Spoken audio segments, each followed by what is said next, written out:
Saudações, gente bonita. Mestre Leider aqui falando. Em Goiás, 7 horas e 20 minutos da manhã.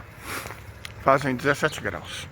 Ontem nós falamos sobre gado, né, para produção de leite, para produção de queijo. E falamos sobre a situação difícil que a Rússia se encontra. Porque é uma situação difícil. Nós vamos adotar hoje o mesmo método.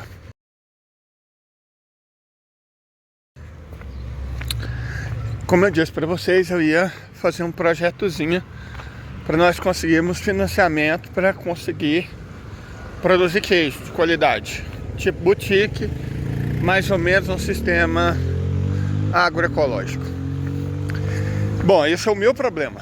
O problema da Rússia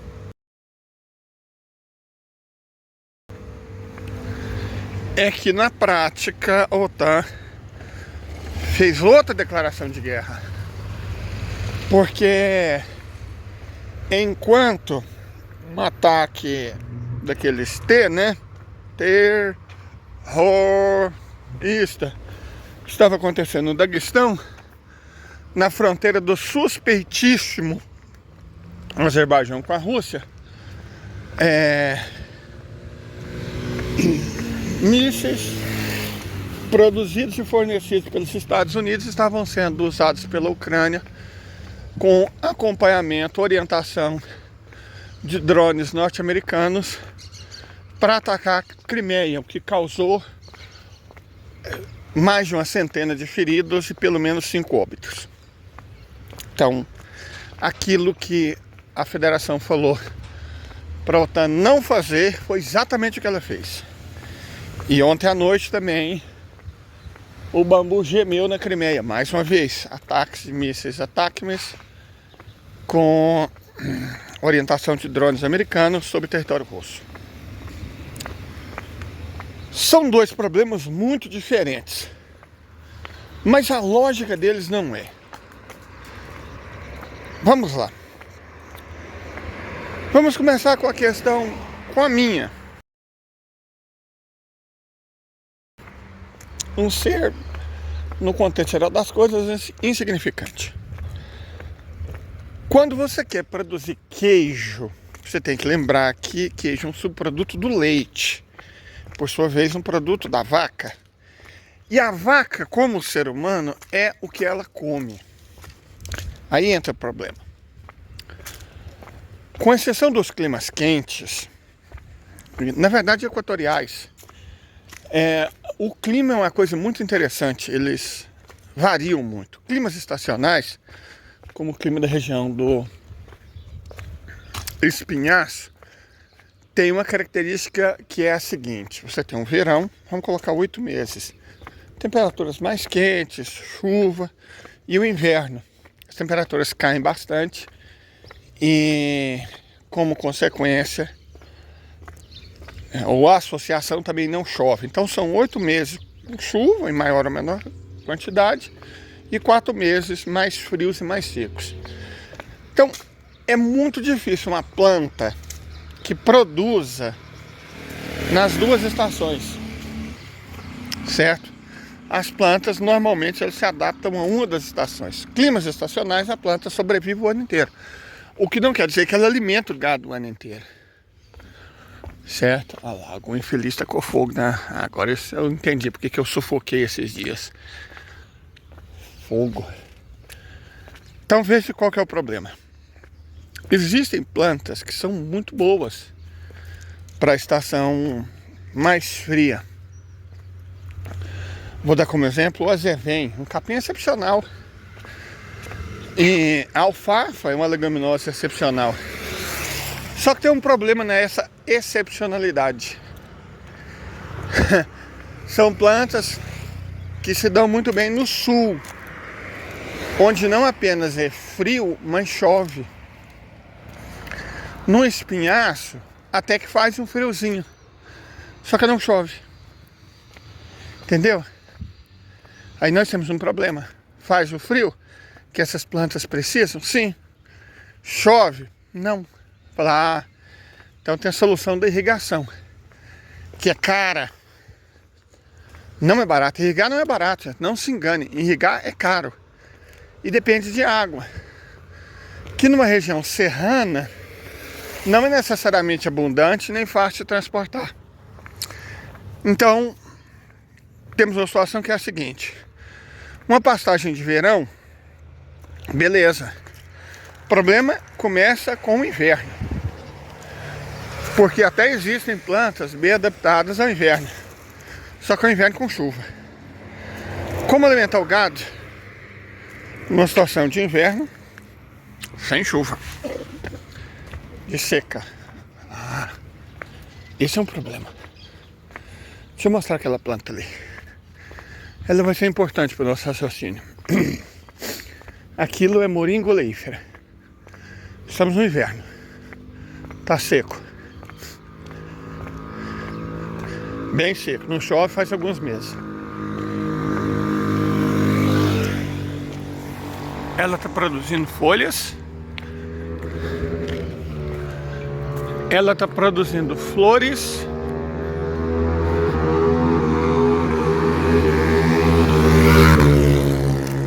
E ela produz sementes. Essa semente aqui, essa vagem, pode ser triturada. Porque a casca até que tem bastante proteína e fibra. A semente, ela é muito rica em gordura e riquíssima em proteína. Aqui, ó. É ótimo. Deixa eu pegar uma pra vocês. Fica aqui dentro. Tá vendo? É um negocinho branco. Viu? Isso é perfeito pro gado. A moringa oleífera sofre um pouco no inverno. No verão ela é muito mais verde. Mas ela é uma alternativa para você alimentar o gado no inverno. Só que sempre tem um senão, né? Qual que é o senão? Essa parte aqui até que tem energia, mas a folha em si não é muito energética, não. Tem muita proteína, a semente tem muita gordura, mas não o suficiente. Então, num sistema ideal, você plantaria moringa oleífera em fileiras. E no meio dela, você pode plantar uma leguminosa que forneça um pouco mais de energia. E ainda fertiliza o solo com nitrogênio. Essa leguminosa até existe. E ela é menos dependente de água. Ela se chama ervilhaca. Mas ela não é tão menos dependente de água assim. Então, nós temos um problema. Só a moringa não é capaz de sustentar o gado no inverno. Não mesmo. Eu falo porque eu presto consultoria sobre isso. Eu garanto para vocês, não é. Você poderia dar silagem. Claro que eu poderia. O problema é que a silagem é capim fermentado. Isso interfere no sabor do leite. Fica estranho eu produzir por 8 meses um queijo gostoso e durante os 4 meses do inverno a qualidade cair porque o gado é obrigado a comer silagem. Entendeu? Aí fica difícil. Fica complicado. Bem complicado. O guandu é uma ótima opção. Só que o gado não gosta. Ele não é palatável. Sabe aquela comida nutritiva que seu filho não gosta? As vaquinhas, elas são seres tranquilos, mas elas podem ser bem resolutas. Se elas não gostarem de uma comida, a não ser que elas estejam com muita fome, elas não vão comer. E se elas estiverem com muita fome, bom, isso é ruim. Além de ser cruel, isso interfere negativamente na quantidade de leite produzido. A vaca não pode ficar com fome. Uau! É um problema. Vamos voltar à geopolítica. Qual que é a situação da Rússia? Bom, ela pode simplesmente fazer o que ela vem avisando que vai fazer. Medvedev ontem estava possesso e sugeriu subrepticiamente o uso de armas nucleares. para mandar um recado claríssimo, que até o Ocidente, que até os Estados Unidos e até os europeus, pra vocês terem uma ideia, fossem capazes de entender. Mas essa solução tem um problema. É incrível como o Ocidente perdoa os Estados Unidos pelo que eles fizeram no Japão. Caso a Rússia faça a mesma coisa, ela vai ser demonizada pela eternidade. Tenho certeza disso. Então, o uso de uma arma nuclear é possível e resolveria os problemas da Rússia. Só que criaria novos problemas. Bom, a alternativa, sim, uma FAB 9000. FAB 9000 é uma bomba, não um míssil, uma bomba com 9 toneladas de explosivo. É a arma não nuclear mais poderosa que existe nesse planeta. Poderia ser usado para dizimar alguma coisa que, tipo, o parlamento de um país muito hostil aos russos. Porque enquanto você não acertar poderosos, os poderosos vão usar a carne dos ucranianos para sangrar a carne dos russos. Esses poderosos não estão minimamente preocupados com a população do próprio país. Então, em algum momento, a federação vai ser obrigada a usar estratégias um pouco mais agressivas. Não tem jeito, e não adianta usar estratégia agressiva contra soldado. Muitos deles estão lá contra a própria vontade. Certo? Essa é a verdade, os caras estão lá à força. Então você tem que usar contra-centro de comando, onde estão generais, onde estão ministros, onde estão deputados. Porque, mas aí algum deputado inocente seria atingido. Não seria. Porque veja só que coisa, o Zelensky faz muito tempo proibiu todos os partidos de oposição, de modo que todos os partidos que existem no parlamento ucraniano concordam com ele. Ele é um ditador, ele não é mais presidente legítimo. Ele é um ditador. Um ditador apoiado por deputados que concordam com ele. Ele não aceita, ele não tolera a oposição, nem partidária, nem pessoal. Ele criminalizou a oposição na Ucrânia. Deixa eu só pegar uns pães de queijo aqui, gente. Obrigado, Deus. Obrigado quem manda Pix.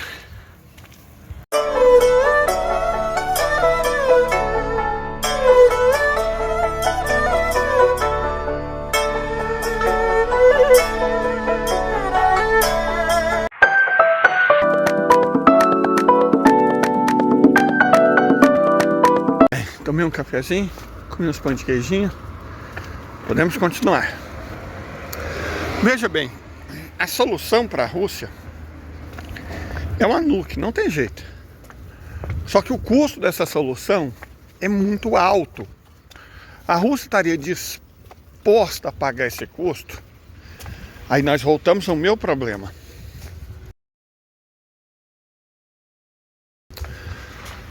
O que fazer no inverno para alimentar as vaquinhas? Bom, primeiro, tenha poucas vacas. Por isso que eu quero começar com 3. 3 vacas é pouquinha coisa. Segundo, a pastagem. Durante o verão, pretendo criar elas em sistema de piquete, alimentada por plantas que gostam de calor.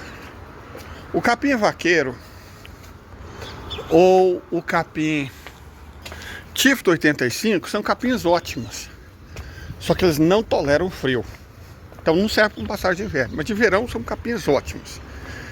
E margaridão, piquetes de margaridão, mais piquetes, aí bom, entra o Tifto e o vaqueiro. Os capins são muito semelhantes, o vaqueiro é até um pouco mais nutritivo, só que o vaqueiro tem um problema grave. Ele não tolera sombreamento. Eu sei porque meu contratante habitual, ele tem os dois. E eu posso garantir para vocês, o vaqueiro não tolera assombramento. Então eu não posso simplesmente plantar o margaridão em fileiras e o vaqueiro no meio, porque ele não tolera sombreamento. O Tifton 85 tolera o sombreamento. Só que ele tem outro problema. Ele é plantado na unha. Mas isso não chega a ser um grande problema. Porque para 3 vaquinhas bastam 4.200 metros quadrados de piquetes. Dá para plantar 4.200 metros quadrados. É metade de um campo de futebol. Então é factível. Eu não preciso contratar alguém. Eu consigo plantar. Então, considerando isso, para o verão, Tifton,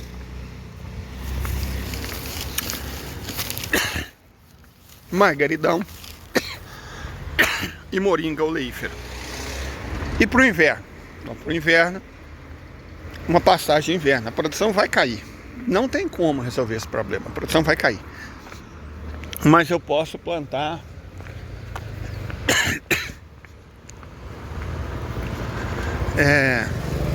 feijão guandu no meio da pastagem. Ah, Lênia, mas você disse que o gado não gosta muito. Não gosta das folhas. Das vagens ele gosta. E a vagem é a parte mais rica, mais nutritiva. O que implica dizer que se eu plantar durante o verão uma série de covas de capim-guandu no meio da pastagem, quando chegar o inverno, ela já vai estar produzindo cheia de sementes. E o gado come as sementes. Ótimo, nutritivo.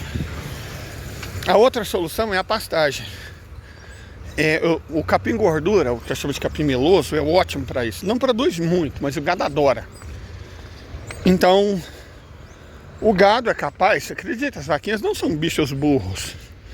O gado é capaz de comer o guandu, principalmente as flores, as vagens e os grãos, que ele nem gosta tanto assim, e depois pastejar a gordura que ele ama, equilibrando a dieta, certo? Então é uma solução muito interessante. E aí a gente fornece a pasto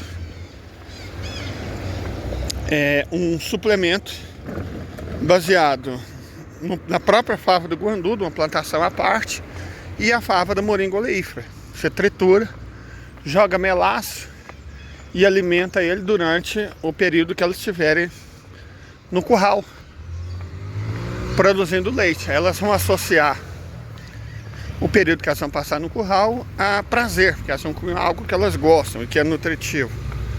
Então dá para resolver. É a melhor solução, mas não é mesmo. A melhor solução seria uma pastagem irrigada.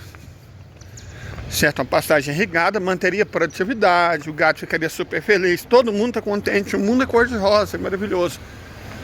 Só que, bom, eu não tenho dinheiro para irrigar morro, pode ter certeza.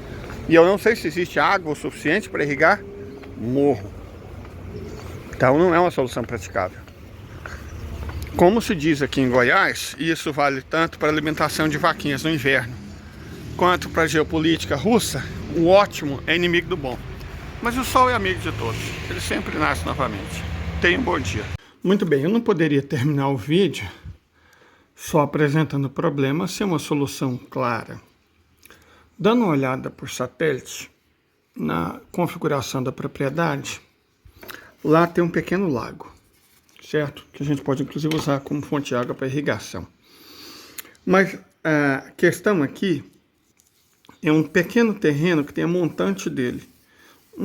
Uma espécie de charco na parte superior, aqui tem uma encosta, e uma área mais úmida na parte inferior.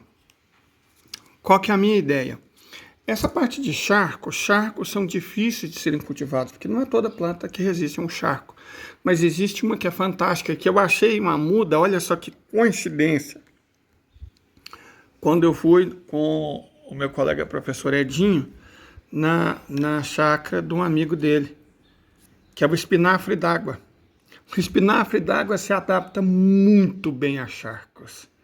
Eu tenho pouquinha muda, mas eu vou ter meses do verão inteiro para multiplicar essas mudas e ocupar toda essa área de charco aqui com espinafre d'água. Espinafre d'água alimenta aves muito bem, alimenta gente, né? Ele é cultivado para alimentar pessoas no Vietnã. Mas ele alimenta muito bem o gado. Mas não é isso que eu estou pensando, na verdade. O que eu estou pensando é na área um pouco mais abaixo. O que eu posso fazer nessa área um pouco mais abaixo? Que passa o ano inteiro mais úmida, um solo mais fértil. No verão, plantar amendoim forrageiro.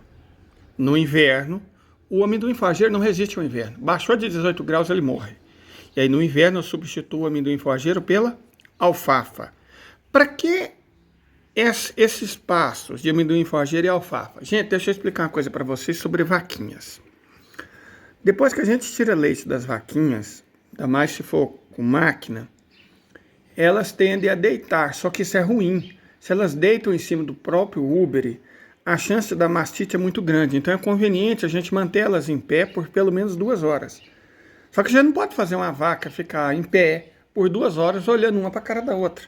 Então a ideia é levar elas até esse pasto, onde elas vão ter acesso a uma alimentação muito saudável, muito rica e altamente palatável. Vaca adora amendoim forrageiro e vaca adora alfafa, mas gosta muito.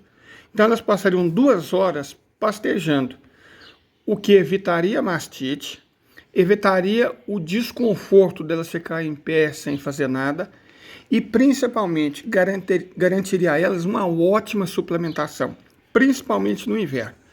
No inverno, como eu disse, deixa eu explicar uma coisa aqui para vocês. Vou mostrar para vocês a pastagem de verão. A nossa ideia é fazer piquetes de Tifton 85, mas estilosantes. O vaqueiro chegou a ser considerado, só que o vaqueiro é um capim de sol pleno e ele não tolera concorrência, mesmo que seja uma planta benéfica para ele. O Tifton 85 é mais difícil de ser implantado, mas é uma área pequena, eu consigo fazer sozinho, certo? Meu irmão tem alguns problemas de mobilidade. Então veja só, a gente planta Tifton 85 e estilosantes. E aqui está mal desenhado, né? Mas isso aqui é um hexágono. A vantagem do hexágono, gente, deixa eu mostrar para vocês o tanto que ele é massa. Um hexágono, na verdade, é a soma de 3 paralelogramas. 3 paralelogramas. Praticamente 3 quadriláteros. Certo? Então, esse hexágono dá origem a 6 piquetes. 6 piquetes. Cada piquete fica com 3 dias com o gado. Depois, eu passo ele para o piquete seguinte, e depois para o piquete seguinte, para o piquete seguinte, para o piquete seguinte, para o piquete seguinte, até que depois de 18 dias, ele volta para o primeiro piquete. É o prazo do capim ter renovado. Assim que o gado está nesse piquete aqui, vamos imaginar, o gado está nesse piquete. Quando ele for para esse piquete aqui, o que eu faço? Eu suplemento fósforo, um pouco, mas principalmente potássio na forma de salitre e nitrogênio, para a pastagem crescer forte, sadia, vigorosa e ter os nutrientes que o gado precisa. Porque diferente do que muitas pessoas dão a entender, o capim, se ele não tem nutriente, ele não consegue nutrir a vaca. Então a gente suplementa com nitrogênio, suplementa com salitre, principalmente, né, potássio, e também com um pouco de fósforo, não só por causa do capim, mas por causa da vaca que vai se alimentar dele. Perfeito?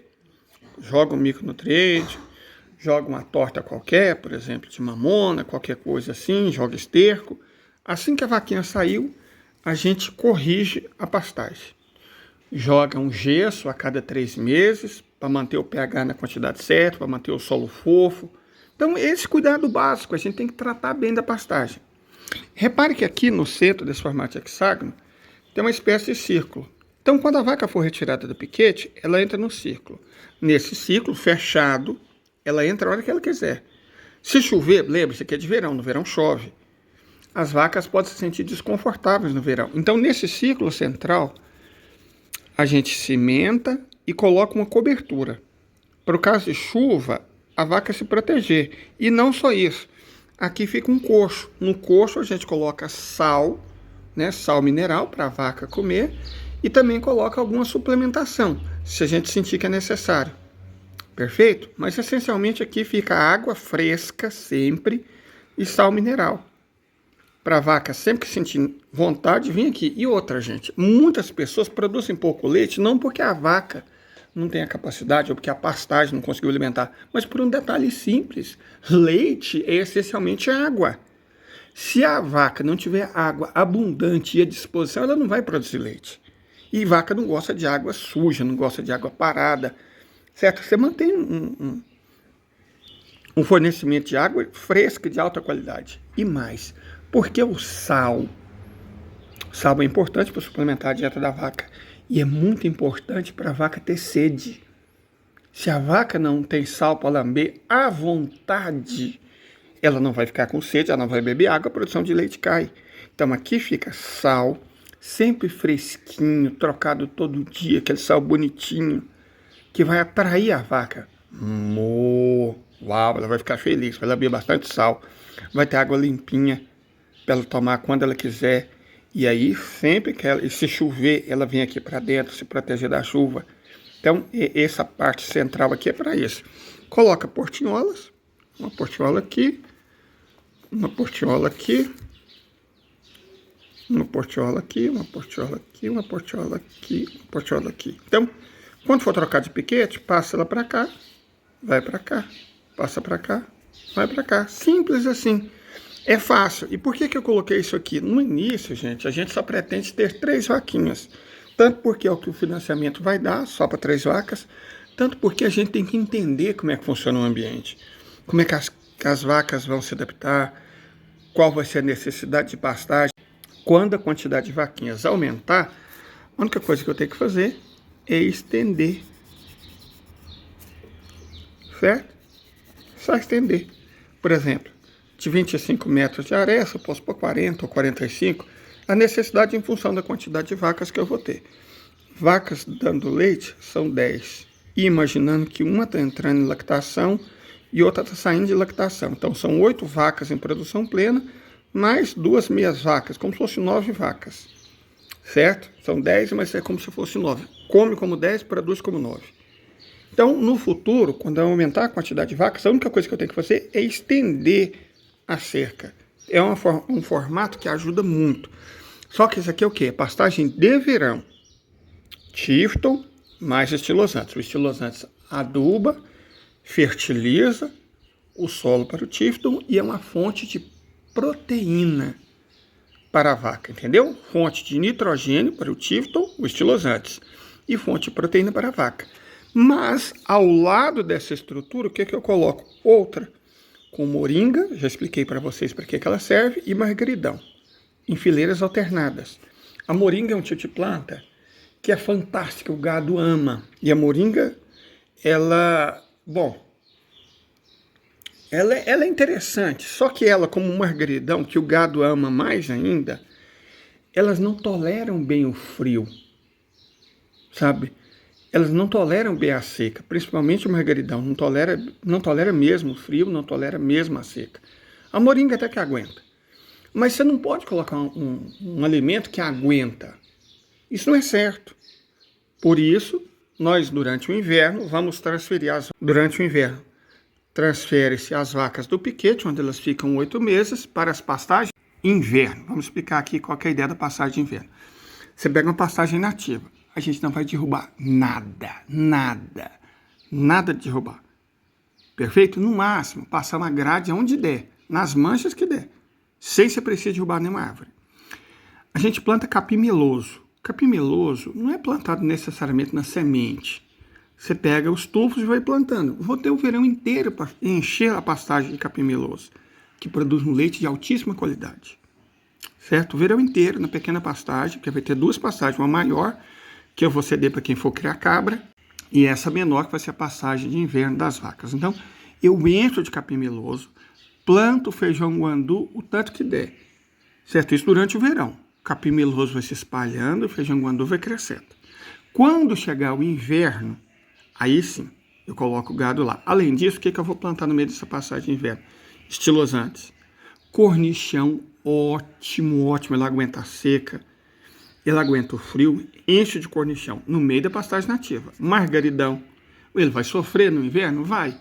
Mas durante o verão, enquanto ele estiver no auge, ele vai produzir matéria verde para a pastagem.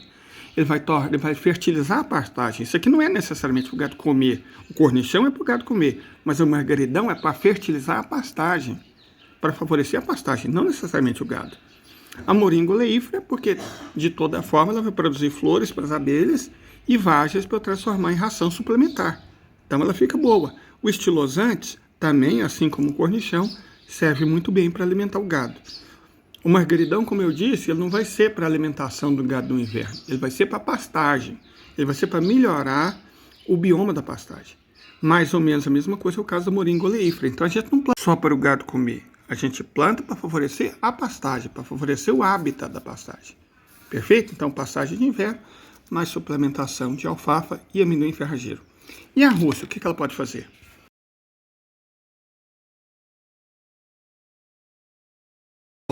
A solução para a Federação Russa, ela pode agir como o Ocidente espera que ela haja, né? No olho por olho, atacando a Ucrânia. Ela pode devolver na mesma moeda. Mas isso é o que o Ocidente espera. E espera porque eles são burros. A Rússia não faz parte da civilização judaico-cristã ocidental. Ela até é cristã, embora também seja budista e muçulmana. Mas não tem nada de judaico e nada de ocidental nela. Como nós dissemos na live de ontem, ela é uma civilização asiática na prática. Basicamente mongólica. Pode parecer estranho, mas o processo de formação da Rússia tem uma enorme interferência da cultura tártara, mongólica em última instância. Então, o que Sun Tzu, as pessoas do Extremo Oriente, ensinam? Você não ataca do jeito que eles esperam. Você não ataca aonde eles querem. Você ataca onde dói mais. E você ataca quando eles não estiverem esperando. Então você não vai atacar na Ucrânia. Para que atacar na Ucrânia, gente? Fala sério. Nada de atacar na Ucrânia. Claro que você tem que devolver alguma coisa. Não. Aonde dói mais? Dói mais é aqui. E é aqui que dói. É isso que os Estados Unidos protegem. Isso aqui, Ucrânia, é o que os Estados Unidos sacrificam. Então por que a Rússia vai atacar na Ucrânia? Se eles são um povo irmão. Ataca onde dói muito. Se eles estão sacrificando isso, estão protegendo isso, você ataca isso. E ataca como eles, usando proxies. Nós temos vários proxies na região, né? Podemos usar esse, podemos usar esse, podemos usar esse, podemos usar esse. Então ataca usando proxies. Faz igual ele, seja cínico, usa a negação plausível. E ataca quando eles não estiverem esperando. Então essa é a solução para a Rússia. Perfeito? Então tudo tem solução. Para mais dicas sobre geopolítica e vaquinhas, assistam sempre no nosso canal. Se inscreva se você não é inscrito, curta, comente, compartilhe. Até mais.